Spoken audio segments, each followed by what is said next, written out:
Operating system की lecture series में हमारा ये लेक्चर तीसरा है, जिसमें हम ऑपरेटिंग सिस्टम की डिफरेंट सर्विसेज के बारे में स्टडी करेंगे। कितने टाइप की सर्विसेज यूज़ की जाती हैं।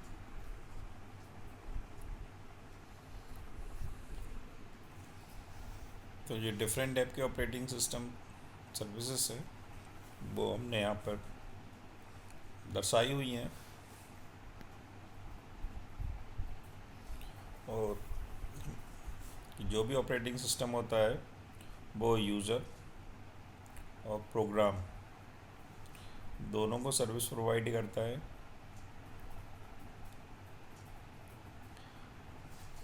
उसके साथ हमने यहाँ 2 पॉइंट्स इस स्टेटमेंट के रिस्पेक्टिवली बता रखे हैं कि यह जो भी इन्वायरमेंट है ऑपरेटिंग सिस्टम का, उसको प्रोग्राम प्रोवाइड कराता है फॉर एग्जीक्यूशन, और यूज़र को सर्विस प्रोवाइड कराता है कि वो कन्वीनियंट मैनर में आसान तरीके से अपने प्रोग्राम को एग्जीक्यूट कर सके। इसके अलावा कुछ अदर कॉमन सर्विसेज है जो ऑपरेटिंग सिस्टम द्वारा दी जाती हैं, जिनको हम पहले भी नाम डिस्कस कर चुके हैं। पहली सर्विस जो है वो प्रोग्राम एग्जीक्यूशन की है, कि जो भी प्रोग्राम किसी भी लैंग्वेज का हो, उसको की एग्जीक्यूशन की जो जिम्मेदारी होती है वो ऑपरेटिंग सिस्टम की होती है। उसके बाद नेक्स्ट सर्विस है इनपुट आउटपुट ऑपरेशन। अगर हमें कीबोर्ड से कोई वैल्यूज़ लेनी है या कोई प्रोसेस वैल्यूज़ को डिस्प्ले कराना है, तो इनपुट आउटपुट ऑपरेशन को भी ऑपरेटिंग सिस्टम कंट्रोल करता है। उसके अलावा अगर फाइल सिस्टम मैनिपुलेशन में अगर कोई हमें नई फ़ाइल क्रिएट करनी है या हम कोई फ़ाइल को अपडेट करना चाहते हैं, तो हम फाइल सिस्टम मैनिपुलेशन वाले एक ऑपरेटिंग सिस्टम का वर्क है, उसके थ्रू कर सकते हैं। और अगर फाइल को डिलीट करना है या रीअलोकेट करना है, वो भी ऑपरेटिंग सिस्टम के द्वारा वर्क किया जाता है। फोर्थ काम है कम्युनिकेशन। जो भी डिफरेंट डिवाइसेस डिफरेंट पोर्ट से सिस्टम से कनेक्ट होती हैं, उन सिस्टम से डेटा को लाने और ले जाने यानी कम्युनिकेशन प्रोवाइड कराने का काम भी ऑपरेटिंग सिस्टम का होता है। उसके बाद एरर डिटेक्शन में अगर किसी भी वजह से कोई हार्डवेयर एरर हो जाए या सॉफ्टवेयर एरर हो जाए, तो उसके रिस्पेक्टिवली मैसेज को डिस्प्ले कराना और एरर की लोकेशन को आइडेंटिफाई करना, और अगर एरर आइडेंटिफाई हो जाती है तो उस एरर को करेक्ट करना भी ऑपरेटिंग सिस्टम का वर्क होता है। उसके बाद रिसोर्स एलोकेशन, जो भी कंप्यूटिंग रिसोर्सेज हैं वो हम किस टाइप से डिस्ट्रीब्यूट करेंगे, इसका डिस्ट्रीब्यूशन का जो तरीका होता है वो भी ऑपरेटिंग सिस्टम के द्वारा कंट्रोल किया जाता है। इसके लिए वेरियस डिफरेंट टाइप की शेड्यूलिंग एल्गोरिथम का यूज़ करते हैं। उसके बाद नेक्स्ट माइंड है प्रोटेक्शन। प्रोटेक्शन में हम को भी अनऑथराइज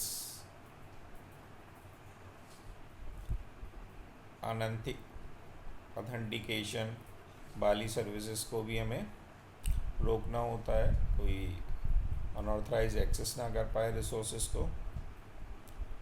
जो वायरस के अटैक आते हैं उनको भी रिजॉल्व करना, और जो भी वल्नरेबिलिटीज़ हैं सिस्टम के अंदर उनके करस्पॉन्डिंग भी सिस्टम को सिक्योर करने का काम ऑपरेटिंग सिस्टम का होता है। तो एक एक करके हम इन पॉइंट्स को देख लेते हैं। सबसे पहले आता है, पहला पॉइंट है ऑपरेटिंग प्रोग्राम एग्जीक्यूशन। तो ऑपरेटिंग सिस्टम डिफरेंट टाइप की एक्टिविटीज़ को परफॉर्म करता है जो कि यूज़र प्रोग्राम से सिस्टम प्रोग्राम के रिस्पेक्टिवली हो सकती हैं, जिनका हमने कुछ एग्जाम्पल यहाँ शो कर रखा है। प्रिंटर स्पूलर हो सकता है, सर्वर्स हो सकते हैं, फाइल सर्वर हो सकते हैं।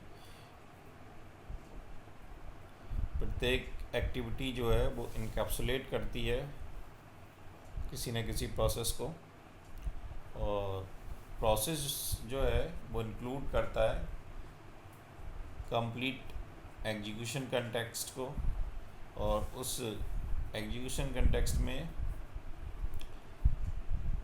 कोड होता है एग्जीक्यूशन के लिए, डेटा होता है मैनिपुलेशन के लिए, और रजिस्टर्स होते हैं जिनमें हम डेटा को स्टोर करा सकते हैं। उसके अलावा हमारे पास डिफरेंट रिसोर्सेज की डिमांड भी हो सकती है। तो प्रोग्राम मैनेजमेंट के लिए कुछ एक्टिविटीज़ ऑपरेटिंग सिस्टम के द्वारा परफॉर्म की जाती हैं, जो हमने फर्दर पॉइंट्स बाई दिखा रखी हैं। पहला है load A programme into memory. सबसे पहला काम क्या होता है कि जो भी अगर हमारे पास प्रोग्राम है जिसको भी हम एग्जीक्यूट करना चाहते हैं, उसको सबसे पहले हम सेकेंडरी मेमोरी से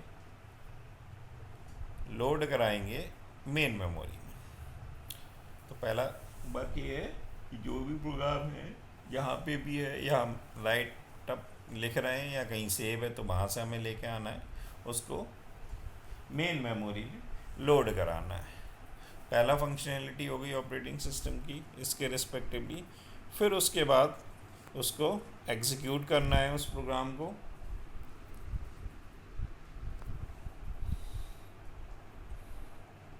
हैंडल करना है प्रोग्राम एग्जीक्यूशन, किस ढंग से प्रोग्राम एग्जीक्यूट होगा उसको कंट्रोल करना है। उसके बाद जो भी प्रोसेस हमारी जनरेट हो रही है प्रोग्राम के रिस्पेक्टिवली, उनको सिंक्रोनाइज कराना है, उन प्रोसेस के बीच में कम्युनिकेशन प्रोवाइड करना है, और इस ओवरऑल प्रोसेसिंग में हमें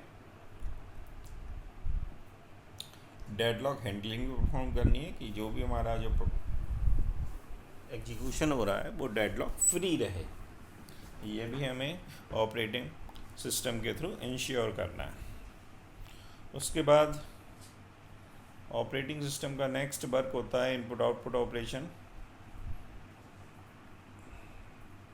जो इनपुट आउटपुट ऑपरेशन का सेक्शन है उसमें यह इनपुट आउटपुट डिवाइस से डील करता है, और उन इनपुट आउटपुट डिवाइसेस के क्या होते हैं, डिफरेंट टाइप के ड्राइवर्स सॉफ्टवेयर होते हैं, उनको भी ये मैनेज करता है।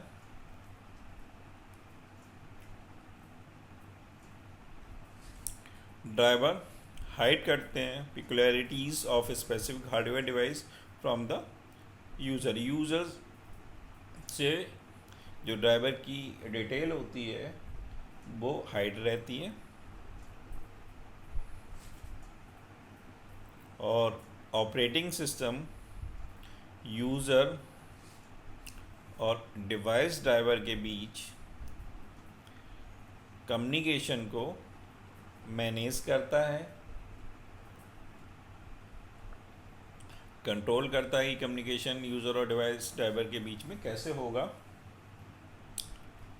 इसमें दो पॉइंट्स यहाँ हमने शो कर रखे हैं।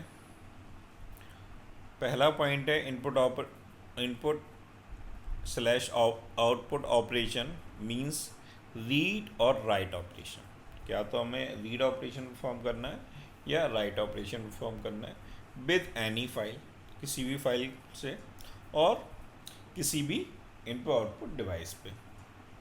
इसको मैनेज करने का काम किसका है, ऑपरेटिंग सिस्टम का है। उसके बाद सेकंड पॉइंट है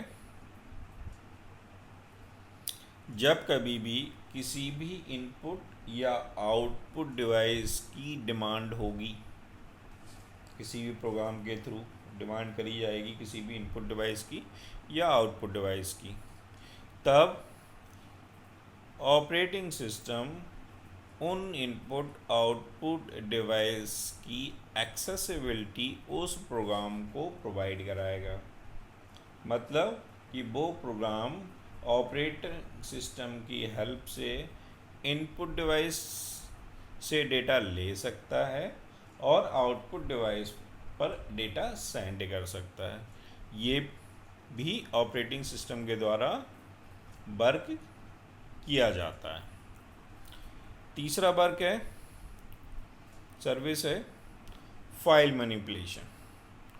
कि फ़ाइल क्या होती है कि जो भी हमारा डेटा है उसको हम कहीं ना कहीं किसी न किसी फॉर्म में राइट करके रखते हैं और राइट करने के बाद उसे किसी नेम के थ्रू सेव करके रखते हैं डिफरेंट। तो अगर हम डेफिनेशन देखें फ़ाइल की, तो फाइल क्या होती है, कलेक्शन ऑफ रिलेटेड इंफॉर्मेशन होती है। कंप्यूटर डिस्क या सेकेंडरी स्टोरेज में फाइल को स्टोर करता है।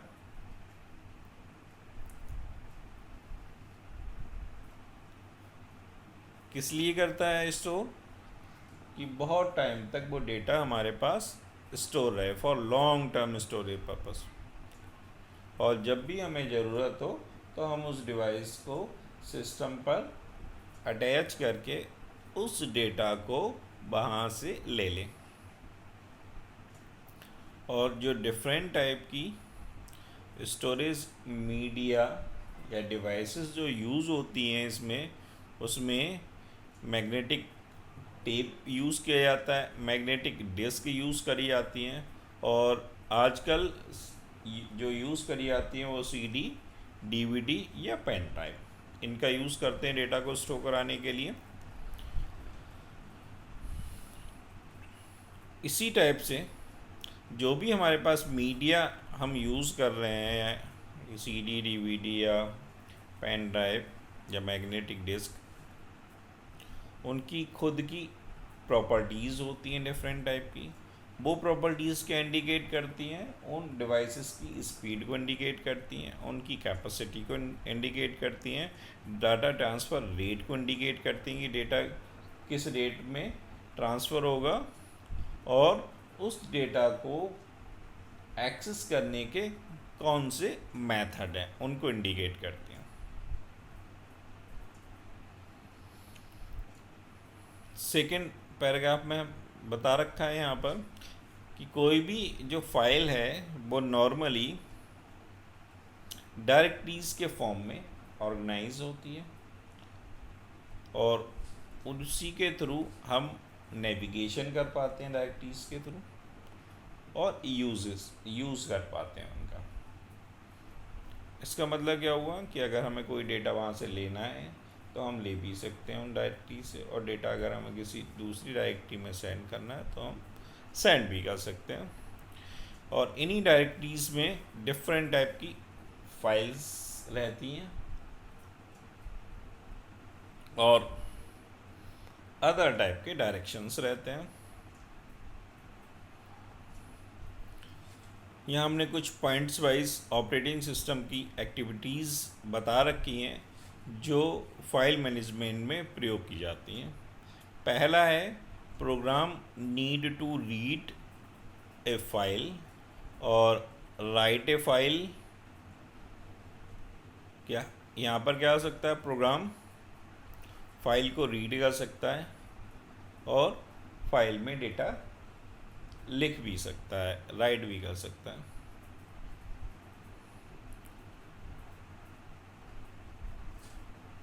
फाइल में डिफरेंट टाइप के ऑपरेशन परफॉर्म करने के लिए कौन से ऑपरेशन होते हैं, इंसर्ट, डिलीट, अपडेट, परफॉर्म करने के लिए प्रोग्राम को डिफरेंट टाइप की परमिशन किसके द्वारा दी जाती है, ऑपरेटिंग सिस्टम के द्वारा दी जाती है। वो परमिशन कौन कौन सी होती हैं, रीड ओनली परमिशन हो सकती है वो, रीड राइट परमिशन हो सकती है, डिनाई की परमिशन हो सकती है कि आप भाई कोई ऑपरेशन परफॉर्म नहीं कर सकते हो उस पर, और इसके अलावा भी बहुत सारी परमिशन हम ग्रांट कर सकते हैं with the help of operating system. उसके साथ फोर्थ पॉइंट में हमने यहाँ बता रखा है कि ये यूज़र और जो फाइल है, जो भी फाइल बनी हुई है यूज़र ने क्रिएट करी है या उसे डिलीट करनी है उन फाइल को, उनके बीच में इंटरफेस प्रोवाइड कराता है।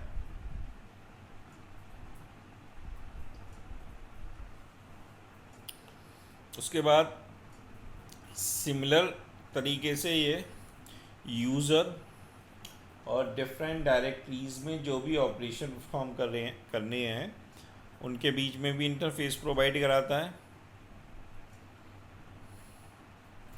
इसके साथ साथ वो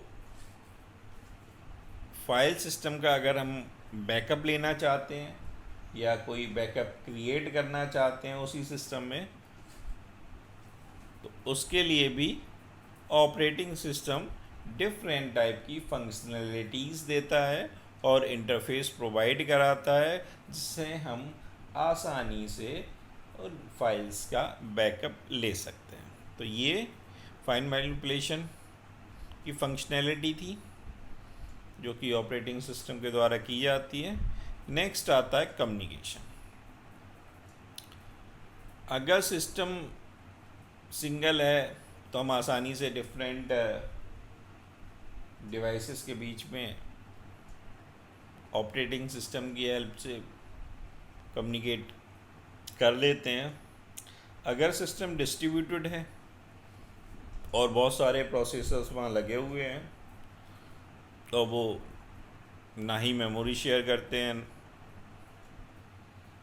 पेरिफेरल डिवाइसेस हैं वहाँ पर, क्लॉक है, तो ऑपरेटिंग सिस्टम यहाँ पर कम्युनिकेशन को मैनेज करता है सारी प्रोसेस के बीच में और प्रोसेसर्स के बीच में।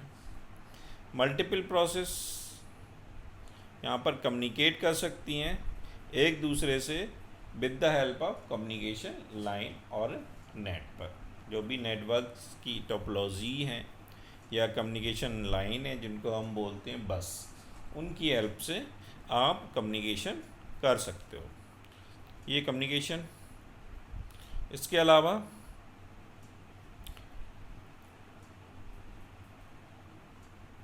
ओएस हैंडल करता है रूटिंग को, कि डेटा कहाँ से आया है और कहाँ को जाना है, उसका रूट क्या रहेगा, उसको भी ये हैंडल करता है। और डिफरेंट टाइप की जो कनेक्शंस बने हुए हैं डिफरेंट टाइप की यूनिट के बीच में, उनको भी हैंडल करता है। और कंटेंशन यानी कि अगर वहाँ पर ज़्यादा ट्रैफिक हो जाता है तो उस ट्रैफिक को रिड्यूस करने के लिए भी ओएस ऑपरेटिंग सिस्टम कोई ना कोई मेथड अप्लाई करके उसको रिड्यूस करता है और सिक्योरिटी भी प्रोवाइड कराता है। कम्युनिकेशन के रिस्पेक्टिवली अगर हम ऑपरेटिंग सिस्टम की मेजर एक्टिविटीज़ देखें तो यहाँ पर 3 टाइप की एक्टिविटीज़ दी गई हैं। पहला है टू प्रोसेस। अगर 2 प्रोसेस हैं और डेटा ट्रांसफ़र करना चाहते हैं तो हम उनका ट्रांसफ़र बिटवीन द प्रोसेस कर सकते हैं। और वो दोनों प्रोसेस कंप्यूटर भी हो सकते हैं, डिफरेंट कंप्यूटर्स भी हो सकते हैं, या कंप्यूटर विद डिफरेंट गैजेट हो सकते हैं। लेकिन कितने भी कंप्यूटर हों उनके बीच में किसी न किसी तरीके का कनेक्शन होना चाहिए और वो कनेक्शन गवर्न किया जाता है कंप्यूटर नेटवर्क के द्वारा। फिर उसके बाद कम्युनिकेशन को 2 मेथड के थ्रू हम इम्प्लीमेंट कर सकते हैं। पहला मेथड होता है शेयर्ड मेमोरी। हम मल्टीपल अगर प्रोसेसर है उनके बीच में हम क्या करते हैं, शेयर्ड मेमोरी लगा दें तो वो उस मेमोरी का यूज़ करके कम्युनिकेशन कर सकते हैं, या मैसेज पासिंग एक मेथड होता है, उसके थ्रू हम कम्युनिकेशन फैसिलिटी प्रोवाइड करा सकते हैं। ये मेजर एक्टिविटीज़ थी जो कि ऑपरेटिंग सिस्टम के द्वारा कम्युनिकेशन के लिए प्रयोग की जाती हैं। नेक्स्ट आता एरर हैंडलिंग। तो हमें पता है कि अगर हम कंप्यूटर में कोई ना कोई वर्क करते हैं तो किसी भी टाइम और कहीं भी इलेक्ट्रॉनिक गैजेट में किसी भी टाइप की एरर आ सकती है।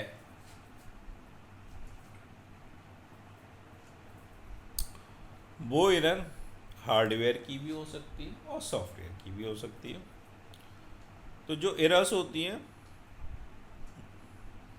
वो नॉर्मली सीपीयू बिजी की वजह से भी हो सकती हैं, या इनपुट आउटपुट डिवाइस की वजह से हो सकती हैं, मेमोरी के हार्डवेयर की वजह से भी हो सकती हैं।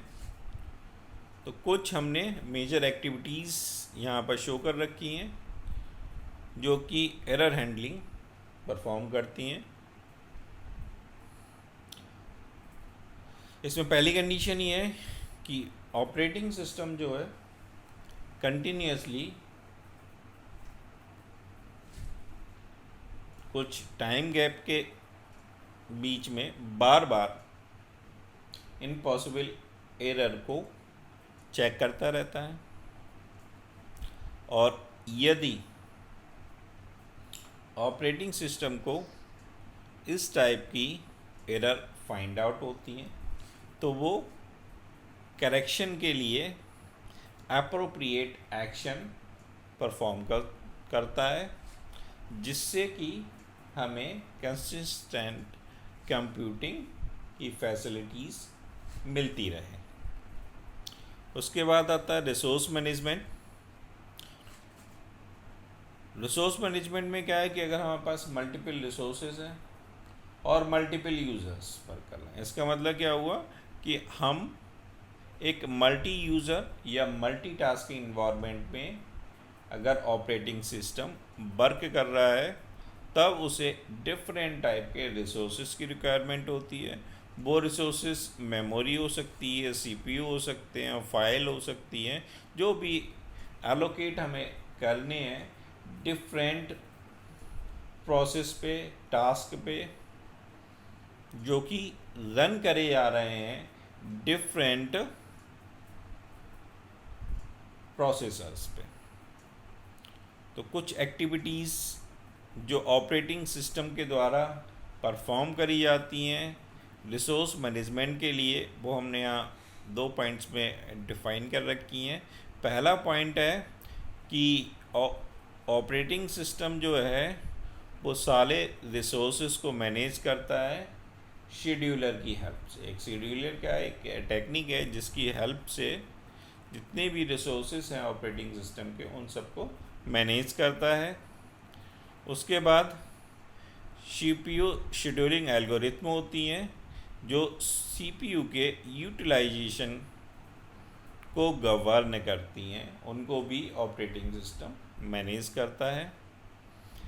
उसके बाद नेक्स्ट फंक्शनैलिटी आती है, सर्विस आती है प्रोटेक्शन की। तो कंप्यूटर सिस्टम में मल्टीपल यूज़र्स हो सकते हैं, हम मल्टीपल एक्शन परफॉर्म कर सकते हैं, कॉन्करेंट एग्जीक्यूशन कर सकते हैं मल्टीपल प्रोसेसर पे। वेरियस प्रोसेस को हमें प्रोटेक्ट करना होता है डिफरेंट एक्टिविटीज़ से। तो प्रोटेक्शन एक्चुअल में क्या है, एक मैकेनिज़्म है जिसके थ्रू हम प्रोग्राम को सिक्योर करते हैं, उसकी एक्सेसिबिलिटी को सिक्योर करते हैं, प्रोसेसर की एक्सेसिबिलिटी को, और यूज़र को भी हम सिक्योर करते हैं, जो कि हमने डिफ़ाइन कर रहे होते हैं as a premises of computer system. तो यहाँ पर भी हमने कुछ मेजर एक्टिविटीज़ बता रखी हैं जो प्रोटेक्शन के लिए इम्पोर्टेंट है और ऑपरेटिंग सिस्टम के द्वारा वो परफॉर्म करी जाती हैं। पहला है, ऑपरेटिंग सिस्टम इंश्योर करता है कि जो भी सिस्टम रिसोर्सेज हैं वो एक्सेसिबल हैं केवल ऑथराइज यूज़र के लिए। सेकंड है ऑपरेटिंग सिस्टम इंश्योर करता है कि जो भी आप इनपुट और आउटपुट डिवाइस एक्सटर्नली लगा रहे हो वो प्रोटेक्टेड हैं इनवैलिड एक्सेस अटेम्प्ट से। कोई उन्हें गलत तरीके से एक्सेस तो नहीं कर सकता, इसको भी इंश्योर करता है वो। उसके साथ थर्ड पॉइंट में हम देखें तो ओएस प्रोवाइड करता है ऑथेंटिकेशन फीचर्स जिससे कि वो यूज़र को आइडेंटिफाई कर सके बाय यूज़ ऑफ पासवर्ड कि हाँ भाई ये वही यूज़र है जिसके लिए परमिशन दी गई हैं। तो आइडेंटिफिकेशन पर्पस के लिए भी ऑथेंटिकेशन फीचर यूज़ करता है ऑपरेटिंग सिस्टम।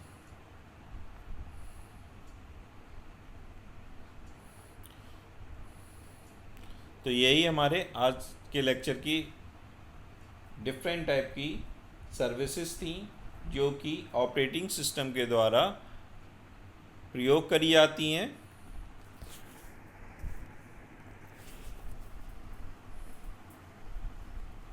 Thank you.